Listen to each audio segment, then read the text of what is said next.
en yetti allahu subhanahu wa ta'ala taguɗo en waɗi en julɓe.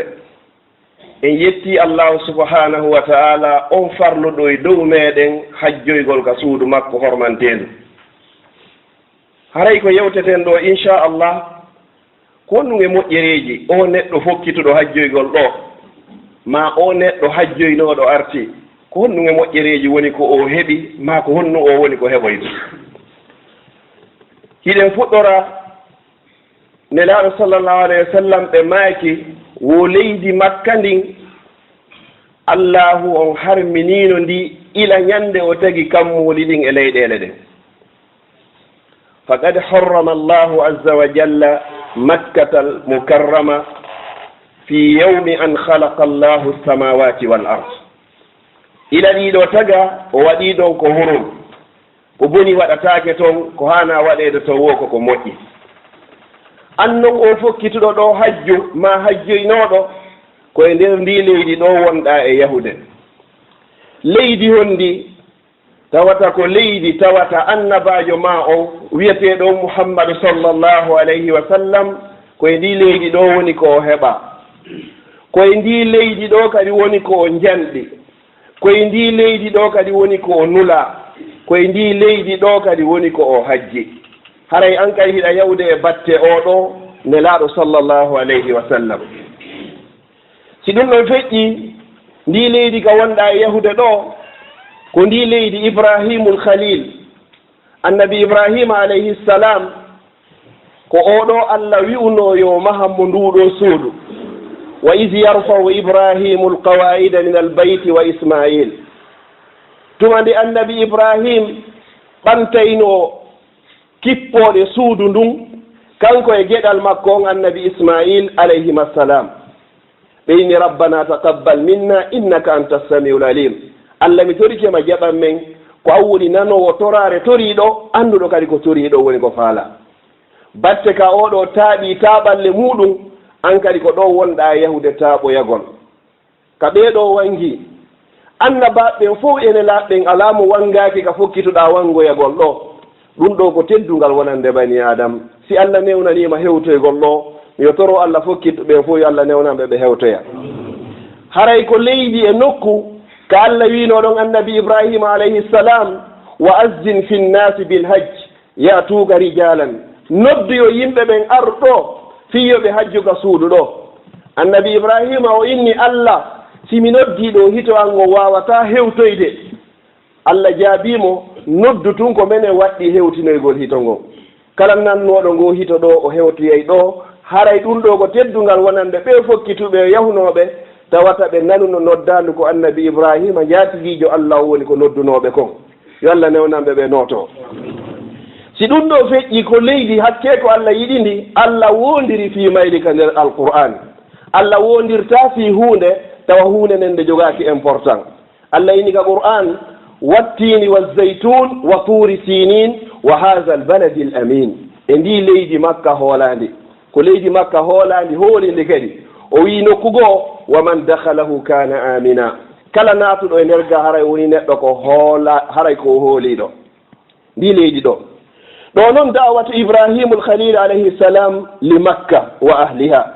annabi ibrahima kadi o toranino makka o torani kadi yimɓe makka ɓen kadi o wi honno wa id qala ibrahimu rabbi jal hadha albalada amina wajnubni wa baniya an nabuda al asnam. allah waɗu ndi leydi makka leydi hoolandi. en toriki allah yo allah ɓeyda leydi ndin kadi hoolare kadi o inni mi torike ma kadi woɗɗintinaji zurriya ɓan on geɗal ɓe an ɓen e rewgol sanam. ndi leydi makka ka fokkituɗon ɗo ko nokku ka annabi ibrahima ƴettuno ɓeynguure mum nden fof addi wallini ka tande kaaba. o inni allah min mi honniɓe ɗo inni askantu bi zurriyati bi wadin gayri zi zar'in inda baytika al muharram. allah mi addi mi honniɓe ɗo dey tawata ko ñaame o ala rabbana li yuqimu salat. kono noon hadafu on faaminde nen ko haa ɓe wawa ñiiɓugol e nde julde. ko ɗum ɗo wonno hadafu on. o ndaaraari yurmede boobo on o ndaari hakkunde makko e allah subhanahu wa taala. kono himo hoolorno allah himo annduɗo wondema pellete allah bonnata golle makko ɗen. ko ɗo acci annabi ismail no andirɗen noon o boobo dampiti ɗon haa woni sabu ko ɗan ndiyan zamzam woni ko ɓuli ɗon hannde kadi.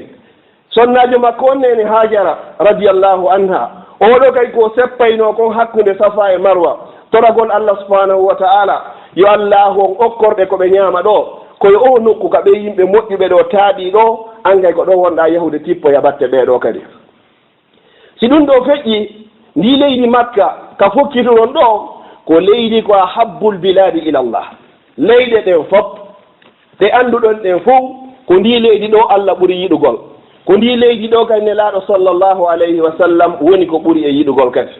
na leyɗe ɗe yiyeten hannde hino avance ka technologie na ɗen ɓura yiɗede ka allah leydi ndi allah ɓuri yiɗugol ndin fof ko makkatal mukarrama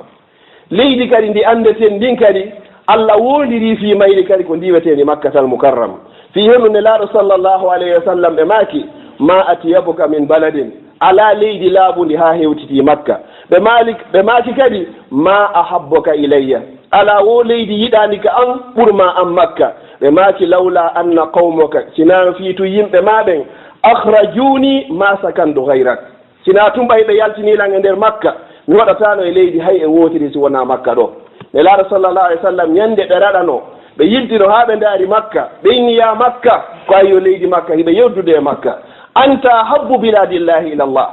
leyɗe ɗen fof ko am allah ɓuri yiɗugol wa habbu biladillahi ilayya leyɗe ɗen fof min kadi ko ammi ɓuri yiɗugol lawla anna ahlaka akhrajuni fik lama kharajtu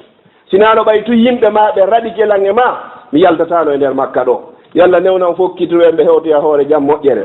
ɓe maaki kadi nelaaɗo sallllahu alayhi wa sallam wo leydi makka wo ko baladun la yadkhuluha dajjal leyɗe ɗe annduɗen ɗen fof si tawi o wiyeteɗo masihu dajjal o yaltoyi ka lannitode aduna ala wo e leydi sina o naatoyay e mayri si wona makkatal mukarrama nelaaɗo sallllahu alayhi wa sallam ɓe maaki laysa baladun illa sayafa'uhu dajjalu illa makkata wal madina ala wo e leydi sina dajjalijo ngo taaɓoyto e mayri o naata o waɗa boneji e mayri sina makka ɗo e madina ko ɗi leydi ɗo no woni ko fokkitanɗa fi tottoygol o farilla hajjuɗo yo allah newno o laato hoore jam moƴƴere si ɗum ɗo feƴƴi ndi leydi wiyetendi makka wo ko mudaafatu ajru salati fi lmasjidi l haram hiɗa fokkiti ɗo ka heɓoyta hunde sa wuuri duuɓi wulure a heɓata nden hunde suna tuma nde hewtoyɗa e o nokku ɗo kadi nelaaɗo sallllahu alayhi wa sallam ɓe maaki wo salatun fi masjidi afdalu min alfi salatin fi ma siwahu illa almasjid alharam wa salatun fi lmasjidi alharami afdalu min 100 alfi salatin fi ma siwahu allahu akbar wo waktu gooto ma julde wootere nde juuloyɗa ka suudu allah hormantino ɗo hino fotawa waktuji guluuje temedere 100 000 raka a juulay ga goɗɗo juula toon waktu gooto pet si wawon fotugol joni noon heɓugol ga waktuji guluuje temedere a wuuray duuɓi 50 hara hiɗa rewde allah a fukkari goɗɗo yaha ɗo waɗa fana gooto ma alansara gooto baraji mon ɗin hara hino fota ko ɗo tun ɗo woni ɗo woni ko heɓoyto amma sa yehi a juuloy ka juulirde nelaaɗo sallllahu alayhi wa sallam waktu gooto mo juuloyɗa ɗon haray baraji mum hino fota o waktuji wulure hara ko ga woni ko juululaaɗi haray ko ngal gollal ɗo woni ko allahu subahana taala on woni ko newnanma ya yahu tottoya wonande an o fokkituɗo ɗo nelaaɗo sallllahu alayhi wa sallam ɓe maaki wo man tafa sab'an fa huwa ta'dilu raqabatin wo kala kadi wangiɗo wangande wootere ka suudu kaaba hara ko fi allah woni ko wangorɗa wo baraji ma hino fotawa rinɗinɗo dande hara ko wangande wootere jonno yahayɗo ɗo waɗa yontere waɗa jonte ɗiɗi hara o hino wangade ɗi baraji ɗo fof kanko woni ko hewdata e ɗiɗo kadi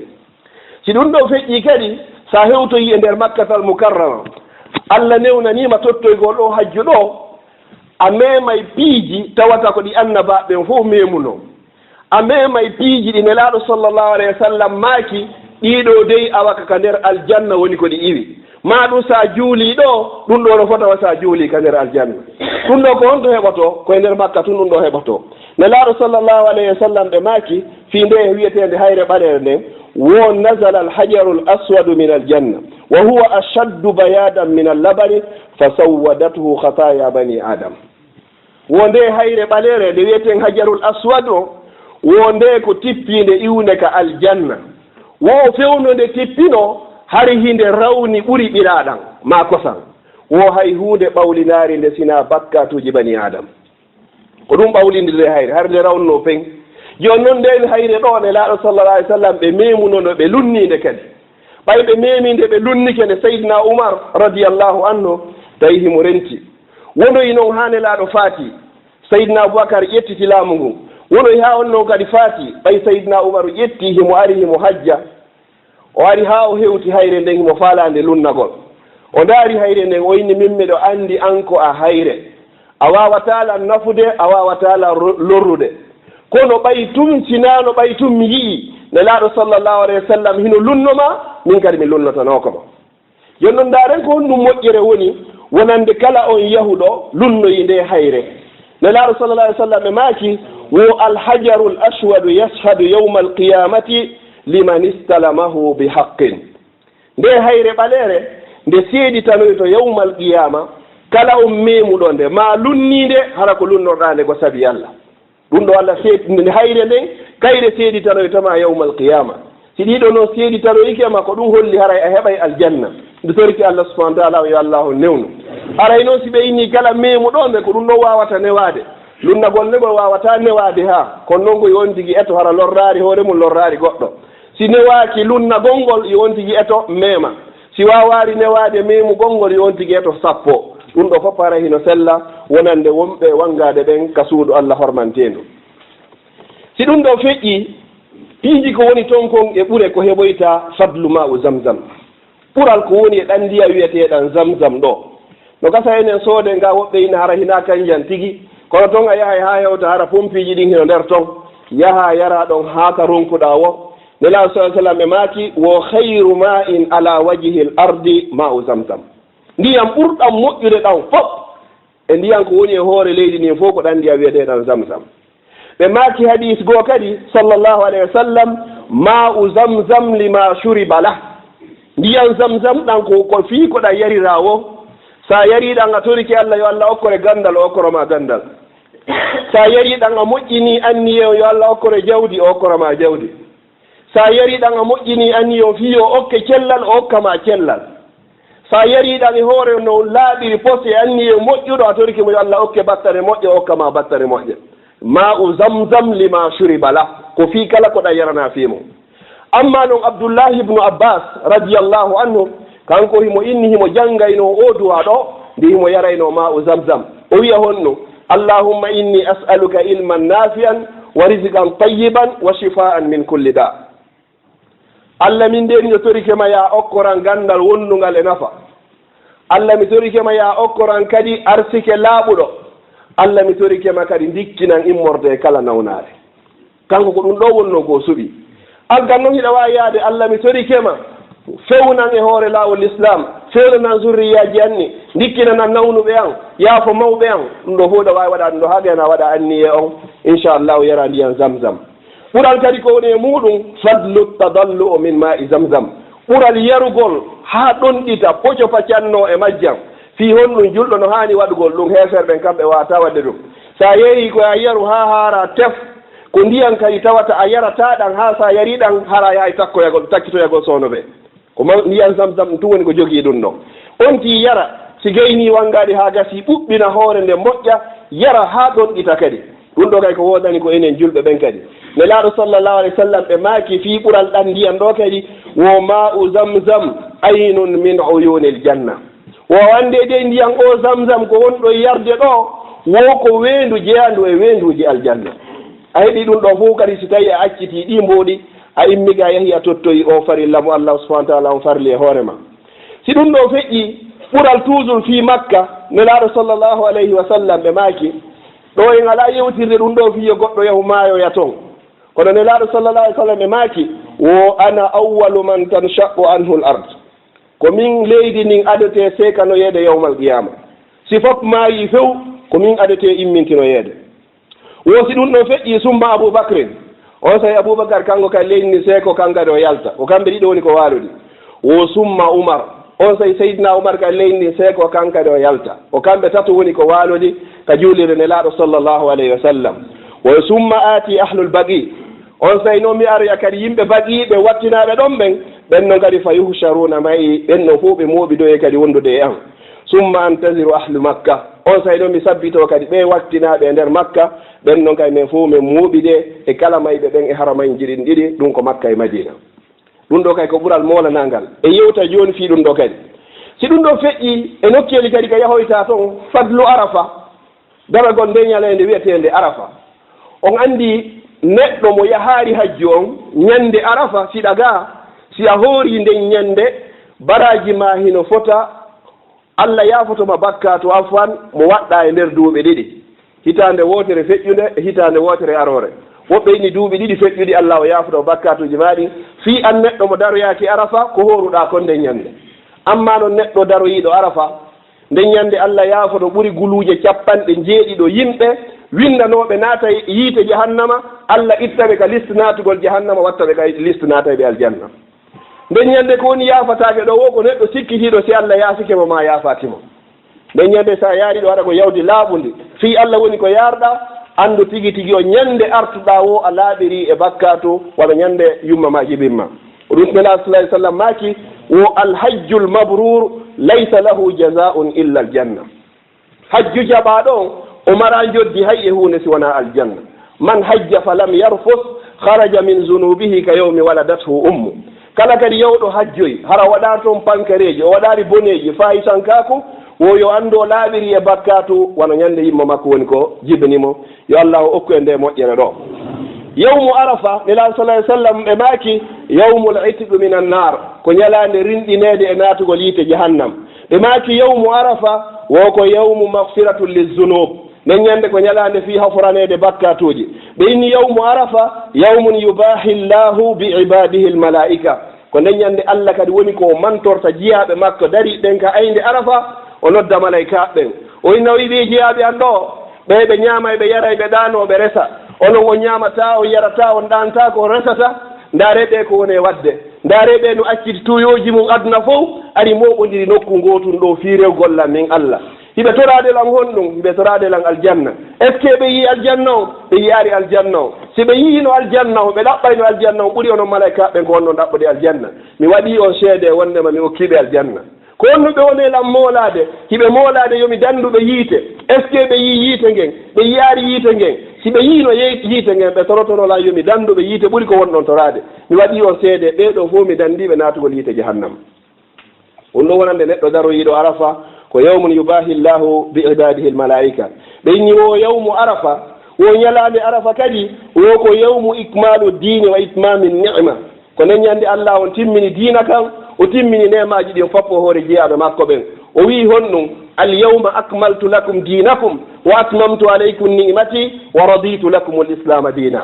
nden ñande hay nelaɗo sallllahu alayhi wa sallam hiɓe wondi e sahabaɓe guluuje 124 124 ɓe wonduno nden ñande ko nden ñande ɓe hajju maɓɓe waynorgu ngun kadi ɓe ini la alli la alqakum ba'da al yawmi abada hawnaki hara enen ɗo e yiididata e nde tumber ɗo ko ari toyta hannde kadi ko noon le wondir nelaɗo sallallahu alayhi wa sallam ɓayde hewtiti haray ɓe hajjitano ɗiɗaɓum tawi nelaɗo sallallahu alayhi wa sallam ɓe ƴettitama ɓe ini wo hayru du'ai du'au yawmu arafa du'auji ɗin fof kadi ko ɓuuri moƴƴude ko du'a toraɗo ñande arafa nden ñande so tawi on juuli fana e alansara on hawtidiri on ɗoyti kadi ka be darɗe ɗiɗi haray nden ñande on ndi koyo tampir toragol Allah subhanahu wa ta'ala ko ɓuri moƴƴude e duwaji ɗin fof waɗade ñawdu arafa ilalah sallah alih sallam e maati hayru ma qultuhu ala wannabiyuna qabli ko ɓuri moƴƴude komi wowli kon min mouhammad e ɓen annabaɓe adiɓe lan ko la ilaha illa allah ma ɗum du'a hombo la ilaha illa allah wahdahu la sharika lah lahu lmulku wa lahu lhamdu wa huwa ala kulli cheyin gadir ko ɗi duwaji ɗo onti ɓurata hebbinorde kala ɗon siɗa jogui kadi zicruji goɗi jaltotoɗa hara ella wo ala e muɗum hara ko yaaduɗi e deftere Allah nden e sunna nelaɗo makko on sallllahu alayhi wa sallam sen iwi makka yewten ɗon seeɗa hewto e madinatul munawwara saare jalbinande nden nurɗunde nden saabu natugol e mayre nelaɗo sallllahu alayhi wa sallam madinatul munawwara ko wiyeteno aɗo nelaɗo arde hari ko yasriba ko noon leydi ndi wiyeteno ko ɓayni nelaɗo sallah sallam hewtiɓe itti yasriba on ɓe watti madinatul munawwara jon noon ɓure ko woni e nder madina no tawa e muɗum anna madinatul munawwara la yadkhuluha dajjal ɗo kadi dajjal o natoyta e nder madinatul munawwara almalaikatu tahrusuha min addajjal Allah itta e malaikaɓe spécial ko ara ayna saare nden fof nden ñande monno dajjal o natata nder ɗon hara malaikaɓe hino garde joni noon haray no wooɗi nder to yimɓe tawata ɓen ɗon ko ɓeɓe hawrodira e dajjal kono Allah subahana taala o gerta o adday hendu ndun no wifa hattirde e wifugol haray no satti ko wonno naafi kon fof ara ko woni to ɓerɗe ɗe laaɓa hendu ndu raɗo ɓen ɗon fof haa ɓe yalta e nder haram on fof ɓeeɗo ɓe hawrodira wiyeteɗo gasiyu dajjal yo Allah dande madinatul munawwara kadi la yadkhuluha ta'un nawnaɗo wiyetede ta'un nono nandita ko wiyete kon choléra seeɗa hara ko reedu ndum muusata on tigi lutta e nder muɗum ndeɗo kande hewtata e nder madinatul munawwara ɓeyni woɓe maaki kadi hon ɗum wal madinatu hayrun lahum law kanu ya'lamun wo madina ɗo wuurgol ɗo hoɗa ɗo maaya ɗo wo ko ɗum ɓuri on moƴƴande so tawi hiɗon annduno ko honɗum e moƴƴereji woni e nder madina ɓeyni wo shafatu nabi sallllahu alayhi wa sallam liman sabara ala shiddatiha nelaɗo kadi tefanoya yawmal qiyama kala on wakkiliɗo wuurgol e sattendeji ko woni e nder madina kon ha tigi tigi on o faati e nder madina nelaɗo sallllahu alayhi wa sallam ɓe maaki shafatu nabi sallllahu alayhi wa sallam liman mata fiha allah on nelaɗo sa sallam tefanoyay kala mayɗo e nder madina ɓe maaki on ɗum man istata an yamuta fi lmadinati falyamut biha fa inni ashfau liman yamutu biha kala heɓuɗo feere maygol e nder madina hara hina wartiɗo yo maayiɗo kala mayiɗo ɗo wattinaɗo min muhammad sallllahu alayhi wa sallam mi tefanoyay oɗo yawma alqiyama nelaɗo sallllahu alayhi wa sallam ɓe maaki kadi wo ma ala l ardi buqatun hiya ahabu ilayya an yakuna qabri biha min almadinati almunawwara wo ala wo e tumbere leydi wondi e hoore leydi ndin fof tawata ko nden tumbere ɗon mi ɓuri yiɗude yomi wattine e muɗum wona wa madinatul munawwara ɗo si tawi ɗon a wattinama e leydi tawi hara nelaɗo ko ɗon wattina aboubacar e oumar e ousmane ɓeɗo fof ko onon waalodi haray a waalodi e ɓurɓe moƴƴude ɓe guetage fof on inchallah wosi ɗum ɗo feƴƴi nelaɗo sallah sallam e maaki man salla fi masjidi 40 salatan la tafutuhu salatun kutiba lahu bara'atun min annari wa najatu min al azabi wa buri'a min annifaq rawahu ahmad fi lmusnad wa rijaluhu sigat ɗo kay nelaɗo sa sallam maaki karabo koɓe goɓe jaɓa hadis on fi hon wata on ti yahu waɗa ɗum ɗon tun ha gayna inna tigi tigi o min hannde kadi yoni reela ko ɗum ɗon nelaɗo maaki wo kala heɓuɗo waɓutuji 40 ka juulirde maɓɓe ɗon sallllahu alayhi wa sallam haray o daɗiɗi piiji tati wonɗe arde ɗo goho baratu min annar wo haray allah dandimo yite jahannam ɗiɗi on kadi wa najatu min al azab allah dandimo kala ko wiyete lette wa borea min annifaq allah dandaymo kadi kala ko wiyete nafik yagal yo allah dandir nun ɗo ko filli hadis on ko imam ahmad ka musnad haray ɓe inni wo filli ɓe fof haray ko hoolaɓe si ɗum ɗon feƴƴi ɓe inni wo salatum fi masjidi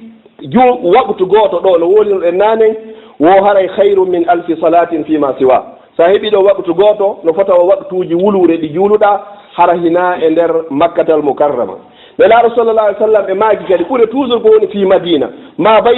bayna bayti wa mimbari rawdatum min riyadil janna wo hakkure kami wattina ɗon e mimbar kami darotoɗo mi julna ɗon wo kuntumbun ɗon ko weyndu jeyandu e weynduji aljanna e nder juulirde fof so yahoyi ko ɗon tumɓe weƴƴiti ɗon tapi hara ko haakoji verji wo haray ɗon ɗon sa heeɓi ɗon julɗe ɗiɗi darɗe ɗiɗi e nden on nokku ɗon kiɗa wawi wonirde innaɓe juuli darɗe ɗiɗi ka nder aljanna nelaɗo sallllahu alih w sallam woni ko maaki ɗum ko ɗum hakkude kaɓe belna ɗon e kaɓe dartoɗo ɓe julna ɗon ɓe maaki kadi wa mimbari ala hawdi muttafaqun aleyh wo wande ɗe mimbar an on ɗum wano kami woni ɗo ni wo kaka hoore weyndu maɓɓe woni ko mimbar o woni ko jooɗi juulirde nden ɓe yaññino nde ɓe ɓeydirino nde yeeso kono ɓe ittari ɗon mimbar on han joni himo ɗon ko ɗum so yeehi o yiyay buy hino juula ɗon ko ya eto enquête heɓa ɗon darɗe ɗiɗi ma waɓutu ma ko heeɓi o ɓuri fande enquête juulu nder ton ya anndu haray a juuli ka nder weyndu jeyandu e weynduji aljanna ya anndu kadi haray a juuli kadi e honɗum kadi ka hoore weyndu nelaɗo sallllahu alayhi wa sallam yo allah yarnoyen e mayro ɓe maaki kay nelaɗo sallllahu alayhi wa sallam wo mimbari ala turatin min tura'il janna wo haray kadi dey mimbar an on himo hoore dambugal jeyangal e dambuɗe aljanna ɗen kadi sa heeɓi ɗo kay darɗe ɗiɗi ya anndu a juuli ka dambugal jeyangal e dambuɗe aljanna yallah naaɗo en ka nder aljanna to no tawa kadi e ɓuure kadi ko heɓoyta e nder madinatul munawwara nelaɗo salah sallam maaki no wotton julirde wiyetede masjidu quba nde ɗo hinde adi juulirde nelaɗo nde sallllahu alayhi wa sallam darnede hari nelaɗo ɓay ɓe iwi makka koɓe senoto madinatul munawwara ko ɗon ɓe fowtino ɓe wanno ɗon escale ɓe didi nen juuli ɗon hinde wiya masjidu quba on juuroytene elaɗo sa sallam ɓe maaki noon wo man salla salatan fi masjidi quba kana lahu ka ajri umratin kala heɓuɗo ɗon waɓutu gooto ma darɗe ɗiɗi baraji makko haray hino fota waɗɗo umra ha timmi elaɗo sallllahu alayhi wa sallam hari aseweje ɗen fof ɓe senoto no ɓe yaha ɓe juula toon darɗe ɗiɗi woɓɓe noyni ko alan sara ɓe juuloyeyɗo almuhimu ɓe senton toon aseweje ɗe fof ɓe juula ɗon an kan noon sa hewtiɗo waɗoya ɗiɗo ziyara yaha kadi nokku hommo ka wiyeteɗon jabal uhud fello ko tawata nelaɗo sa sallam aji ɓe inni wo jabal uhud goo fello wo jabalun yuhibbuna wa nuhibbu ngoo fello ngo yiɗi men minen kadi meɗen yiɗi ngo e laaɗo sallallah alih w sallam ɓe ƴawduno e aboubacre e honno e sayidna oumar e sayidna ousmane e hoore fello ngo hakke ko fello ngol ngo welti ɓay ngo heeɓi hoɓɓe tedduɓe fello ngo ngo fuɗɗi dimbade ama weltare on sayde laaɗo sallallah alih w sallam ɓe maaki wo usbut ya uhud wo haray deeƴi ko ayyo fello uhud innama alayka nabiyun wa siddiqun wa shahidayn anndu ko woni e hoorema ko annabajo e neɗɗo gonguɗo gomɗinɗo e yanayɓe shahidi ɗiɗo ko ɗon le woniri aboubacary ɗen anndi on ɗon o mayan hoore makko amma sayidna oumar e sayidna ousmane radiallahu anhu ajmain ɓeɗo fof ko sahindinaɓe haray ngo fello ɗo si nelaɗo sallllahu alayhi wa sallam ɓe makano yo ngo deeƴu ko nongo dimmorayno weltare nden ha ñalande dargal o yahay kadi juuroyono ngoɗo yiyon ka sahabaɓe capanɗe jeeɗiɗo wattina ɓeɗo fof ko ɗo woni ko ɓe warano sabu konngol gotol ko ɓe yedduno nelaɗo sallllahu alayhi wa sallam ko ɗum sa nani goɗɗo ya ɗum ɗo ha ɓay ko sunna ni haray o andari bone sunna nelaɗo sa sallam ƴettunoɓe capanɗe joo ɓe inni ono woni hoore kumpellum ɗo ɓe inna ko jabalu ruma donc fampotoɓe ɓen onon wone ɗo minen ɓeɗen ukkodiroyde heefere ɓen ka ayde ley si min fooli taw wallu men few taw tippoɗo si min foolama kadi taw wallu men taw tippoɗo tawi fiminnaari on tippoɗo gere o fuɗɗi tun julɓe ɓen fooli no ɓe foolirno tun wonnoɓe ka hoore felle ɓeyni bon julɓe ɓen fooli ɓe fuɗɗike moɓude jawle ɗen enen kadi haray tippoɗe maymoɓe hooreji maɓɓe on wayni wowata en tippoɗo nelaɗo sa sallam makuno wata en tippoɗo ha tuma nde o yamiri e yen tippo ɓe forsi capanɗe nayo e maɓɓe tippi lutti sappo on sayi o wiyeteɗo khalid bunil walid hari on sayi o natari ka l'islam o mooɓidi caamito e heeferɓe leyru luttuɓe waraka ɓen fof o contourni fello ngon o ari o tawi ɓen sappo ɗon o gerdi e maɓɓe ɗon o wari ɓen ɗon fof hannde kadi ɓay o wariɓe julɓe ɓen ɗo ko ayde ley hiɓe sikkude han joni hiɓe garda hannde kan noon heeferɓe ƴetti ka ɓeya place capanɗe jowoɓe wonno ko deññande ɓe wari capanɗe jeeɗiɗo e julɓe ɓen no tawano e maɓɓe sayyidu shuhada hamsatu bun abdoulmuttalib ko deññande sayidna hamsa woni kanko kadi ko wara sabu ngol konngol ɗo ko ɓe yedduno nelaaɗo ngon sallllahu alayhi wa sallam haɗa si ɗum ɗo feƴƴi mi sakkitora yewtere annde honɗum albaqi ɗe derɗe wiyeteɗe albaqi ɗo nelaaɗo sallllahu alayhi wa sallam ɓe maaki wo man mata bi ahdi lharamayni bu'isa aminan yawma alqiyama wo kala mayɗo makka ma madina a imminoyte yawma alqiyamati hara ko a hooliɗo yakunu fi jiwari 10,000 min alsahabati al abrar wa saddati tabi'ina al akhyar ko a wattindinteɗo e ɓuri guluje sappo sahabaɓe ɓe allah subahana taala o yiɗi yarli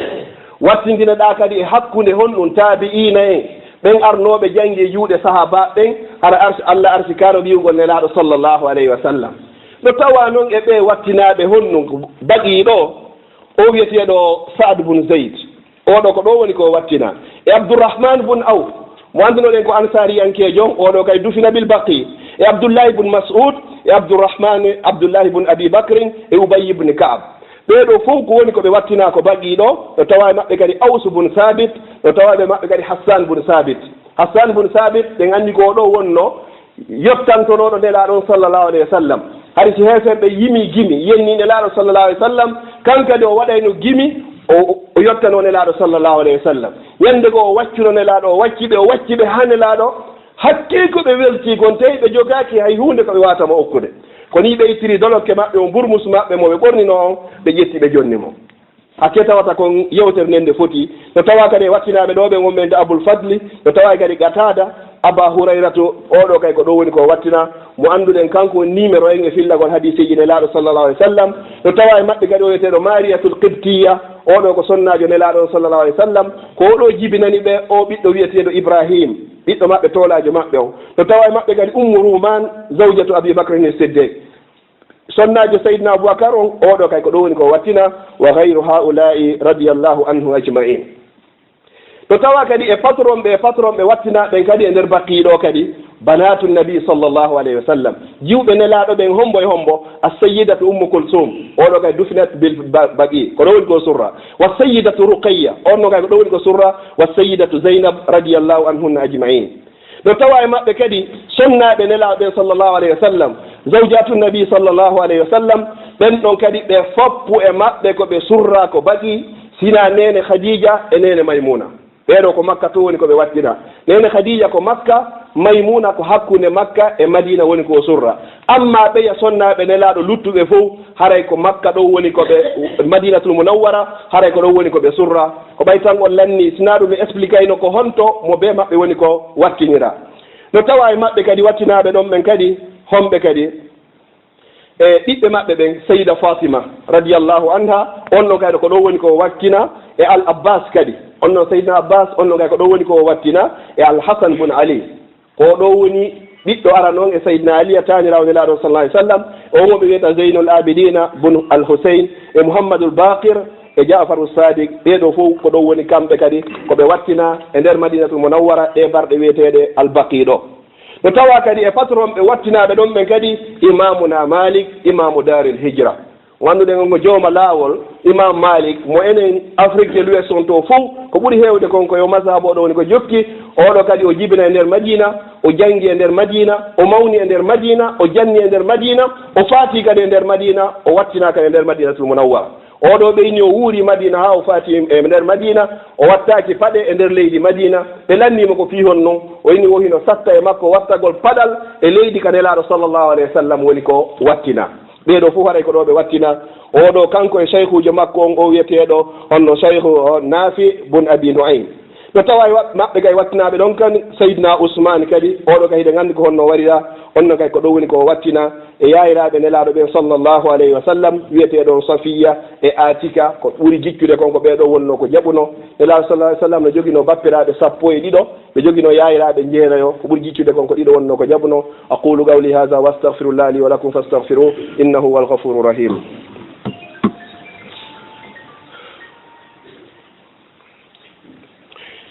alhamdulillahi wa kafa summa salatu wassalamu ala ibadihi alladhina istafa wa ba'd haray musidɓe julɓe tedduɓe ɗum ɗo ko seeɗa e ɓure ko an on fokkitiɗo hajjuɗo o tawoyta yeeso maɗa haray no mbitoro jama on fof kala mo Allah yeññani feere ta jooɗo e soodugol otoje darna cuuɗi darna étage ji hara nde moƴƴere ɗo fof no waali yeeso maɗa andu sa maayi a waɗoyar ɗum ɗo hay goto ala waɗanawma ɗum ɗo eto profita e nde moƴƴere ɗo ka andata heeɓi waktu goto ɗo fota waktuji guluje temedere ɗum ɗo a heeɓi ɗum ɗo sa wakkili ka yeehi toon te toro Allah subahanahu wa taala fokkituɓe ɓen fof yo Allah newnan ɓe yaha hoore jaam moƴƴere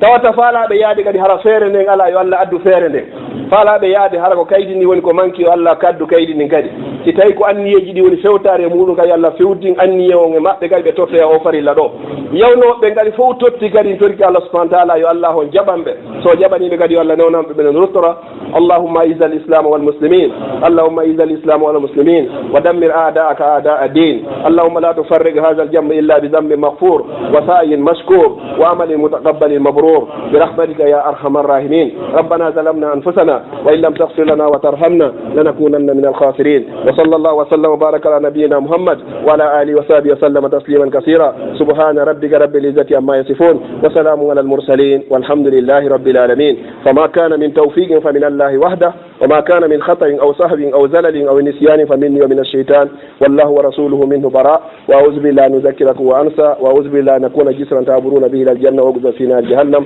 وأقم